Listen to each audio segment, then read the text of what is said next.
درې اصلاحي غورځنګونه چې بریالي نه شول. پښتنه ټولنه په 5 وروستیو پیړیو کې د دریو اصلاح غورځنګونو شاهده وه چې که بریالي شوي وای نو موږ د افراطیت په نوم په پښتني ټولنه کې د شته ناورینونو شاهدان نه وو. په دغو اصلاحي غورځنګونو کې یو هغه یې د بایزید انصاري په نوم اصلاحي خوځښت و چې په 18مه پیړۍ کې د پیر روښان په نوم شهرت ومونده. که څه هم د خپل ځان د ابو ایوب انصاري له اولادي او عرب ګاڼه خو هغه چاپېریال چې پیر روښان پکې وده وکړه هغه یې په کامله توګه د پښتنو له خوی او خصلت سره برابر لوی کړ. بایزید د جلندر په نوم د هند په یو پخواني ښار کې زیږېدلی و مګر پلار یې د هند شمال ته چې اوس د پاکستان قبایلي سیمې ګڼل کېږي کډه وکړه. بایزید پر علمي شخصیت سربیره یو مبارز هم و چې کلونه یې د بابري او یا مغولي دولت د چارواکو پر وړاندې مبارزه وکړه.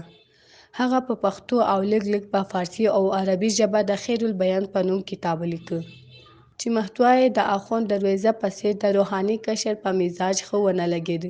پیر روښان چې مخالفونه یې د ترکمنیو پیر طارق نوماوه د یوې ځانګړې عقیدې څخه برخمن و چې مخکې له مخکې یې هغه د سنت علماوو پر وړاندې مقابل کړ.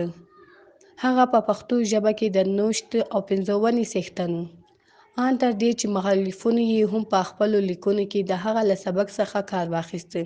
که د بایزید نهضت بریالي شوی وای نو نن به د پښتنو په ټولنه کې په ځانګړې توګه ولې هغې غاړې پښتنو کې افراطیانو ډېرې ریښې نه درلودې. د پښتني ټولنې بل اصلاحي بهیر 12مې هجري پیړۍ ته ګرځي. د دغه اصلاحي غورځنګ مشري د پېښور نوښار اکوړه خټک سیمې اوسېدونکي پښتون شاعر او لیکوال خوشحال خان خټک په غاړه و. هغه له لسو څخه د ډېرو علمي اثارو لیکوال دی چې د فقاهت او پوهې ترڅنګ یو ملي مبارز هم و. خوشحال خان د هند د دوه مغولي شاهانو شاهجهان او اورنګزیب سره لاس او ګریوان و.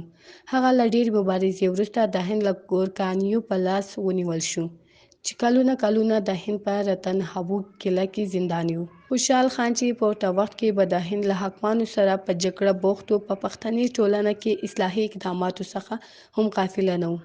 خوشحال خان خټک 400 کاله مخکې د پښتني ټولنې اصلي درد په دغه ټولنه کې د علم د لاسته راوړ په برخه کې غفلت یاد کړ.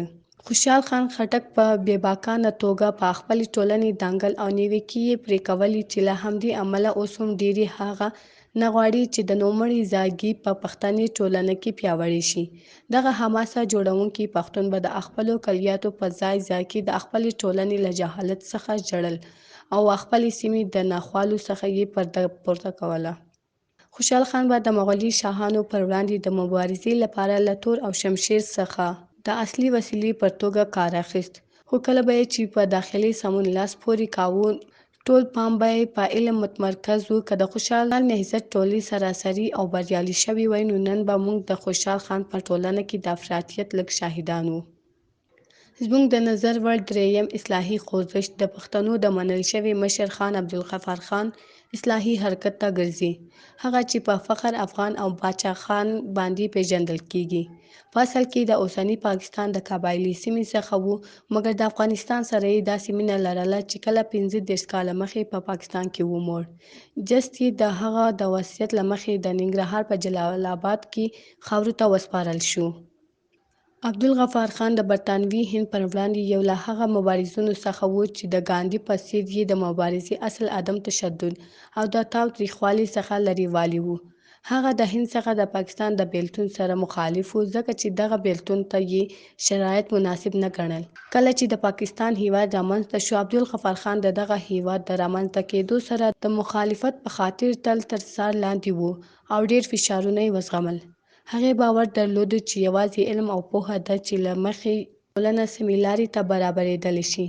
دغه مبارز شخصیت د ټولنې باسواده کولو لپاره د افغان اصلاحي انجمن، افغان جرګې او د خدایي خدمتګارانو غورځنګ له لارې د ټولنې باسواده کولو او اصلاح کولو لپاره ډېر کوښښونه ترسره کړل.